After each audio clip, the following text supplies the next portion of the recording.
और जोरा जोड़ी झाड़ता पगरज डारे शीशे। काल जो पीसे पीसना और ये जोरा है पनिहार। अब दूसरे शब्दों बता रहे कि ये काल यहाँ का जो सबको खाता है, ये तो परमात्मा की चक्की पीसता है, और मौत भगवान का पानी भरती है। पानी भरना मतलब नौकरानी हुआ करती थी राजाओं के। और ये दो असल मजदूर हैं मेरे सतगुरु के दरबार। गरीबदास जी बता रहे हैं। तो आप उस परमात्मा की शरण में आ गए हैं। तो यहाँ क्या बता रहे हैं कि सतगुरु के उपदेश का अब लाया एक विचार, और जय सतगुरु ना मिलते तो जाते नरक द्वार। नरक द्वार में दूत सब फिर करते खेचा ताने।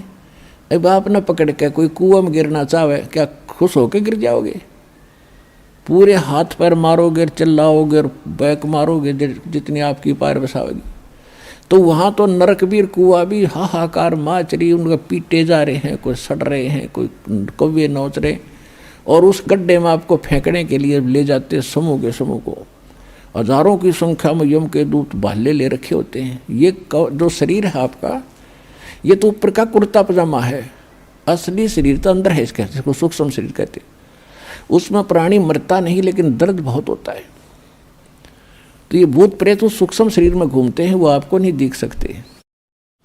और वहाँ वो शरीर होता है, उसको फिर जब आदेश हो जाता धर्मराज से, धर्मराज के यहाँ से न्यायाधीश से, जाओ इसको नरक में, इसको स्वर्ग में, इसको गधे की योनि में, इसको कुत्ते की योनि में, वो तो फटाफट चले जाते हैं। यम के दूत जब उसको लेकर चलते हैं पूरे टोल को, जैसे डांगर पशुओं को फाटक में रोकते समय वो वापस बाजन गलठ मार मार कर अंदर ठोक्या करें, तो वो स्थिति होगी वहाँ पर उन प्राणियों की जो सत भक्ति नहीं करते या नकली संतों से नाम लेकर भक्ति करें। सतगुरु ना मिला जिनको, यम के दूत उनको आगे को ले जाएंगे और वो वापस भाजेंगे। उसमें कौन करे राजी खुशी? तो उनका सीधे भाले ठोकेंगे, दे लटकीता लागो, और उनको फिर धक्के से ठोक कर उसमें और फाटक बंद कर देंगे। तो यहाँ बताते हैं नरक द्वार में दूत सब फिर करते खेचा ताण, उनसे कभू ना छूटता। और उसके बाद नरक भोग के फिर कहाँ? फिर 84 लाख योनियों में 4 खानियों के अंदर फिर आता। 4 खानी में भरमता और कभू न लगता पार।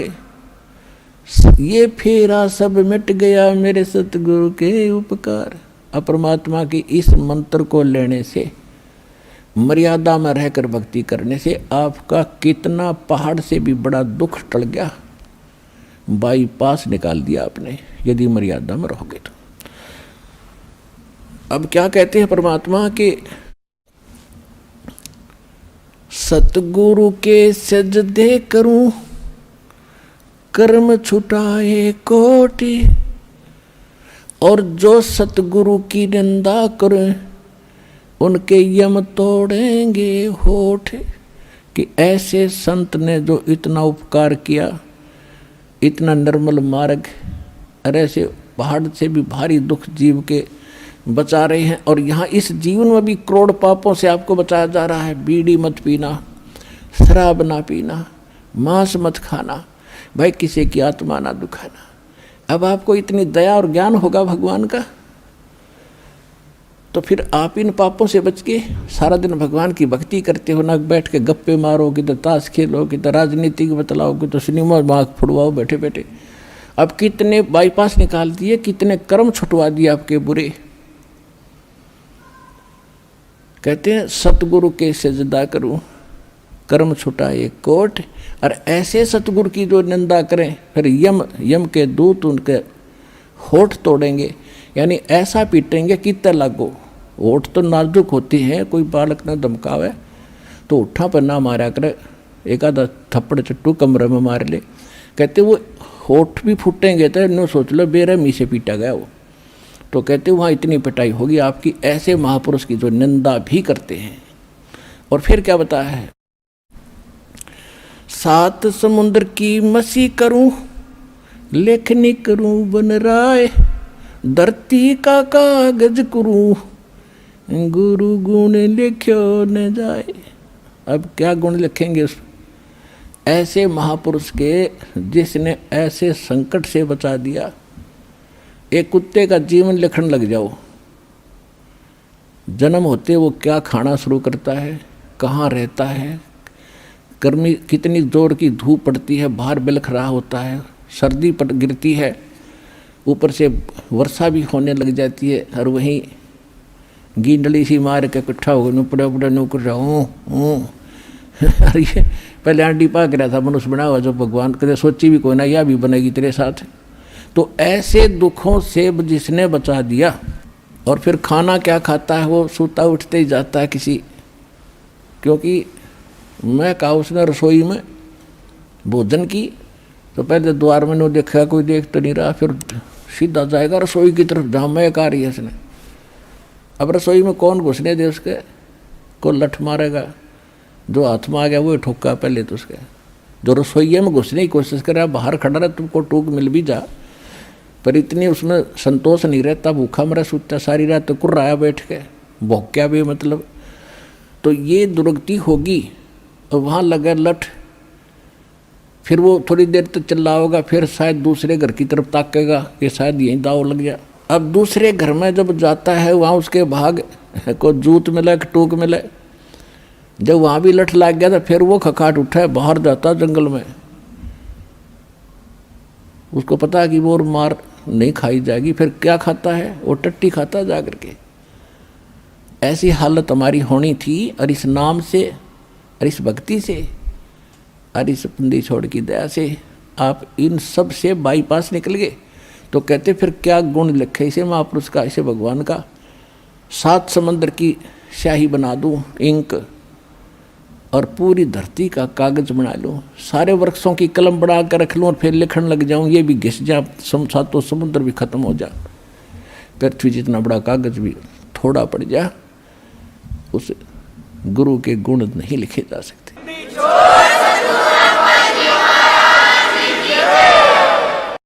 अब फिर क्या बताते हैं, गुरु मानुष कर जानते, ते नर कहीं है अंध, ओ है दुखी संसार में, फिर आगे काढ़ के फंदे। कहते ऐसे महापुरुष को एज ए तुम मनुष्य ट्रीट करोगे तो लाभ नहीं मिलेगा। उसके लिए परमात्मा क्या कहते हैं कि गुरु गोविंद कर जानियो, रहियो शब्द समाए, मिले जब दंडवत बंद की, नहीं पल पल ध्यान लगावे। कि गुरु को परमात्मा जानकर आप व्यवहार करना।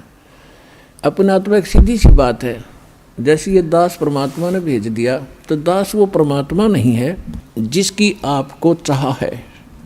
लेकिन इस दास को एज ए गॉड ना मानोगे, भगवान की तरह नहीं मानोगे, तो वो भगवान नहीं मिल सकता। अब जैसे एक गणित में एक प्रश्न आता है, उसमें मूलधन ज्ञात करना होता है, बाकी दर भी टाइम भी सारा कुछ दिया होता है। तो उस मूलधन तो अरबों खरबों में होता है, अरबों खरबों का अमाउंट कई करोड़ रुपए का होता है। तो उस कई करोड़ अरब खरब के मूलधन को जानने के लिए आपको मानना पड़ता है, सपोज मूलधन इज 100 रुपीज, जो मूलधन है वो 100 रुपये, मान लो मूलधन 100 रुपये मानकर हम सवाल निकाला करते, प्रॉब्लम हल करते थे। तो वो प्रश्न का हल ऐसे ही होगा, ना हो ही नहीं सकता। लेकिन वो 100 रुपये मूलधन नहीं है, लेकिन वो मानना पड़ेगा, तब उससे वो दर निकलेगी, और उसके बाद फिर कैलकुलेशन करके हम निकालते हैं। वो ओरिजिनल मूलधन तब प्राप्त होता है, तब हम सफल होते हैं। इसी प्रकार आप जी ने इस दास को मानना पड़ेगा। मान लो रामपाल भगवान, रामपाल वो भगवान नहीं है,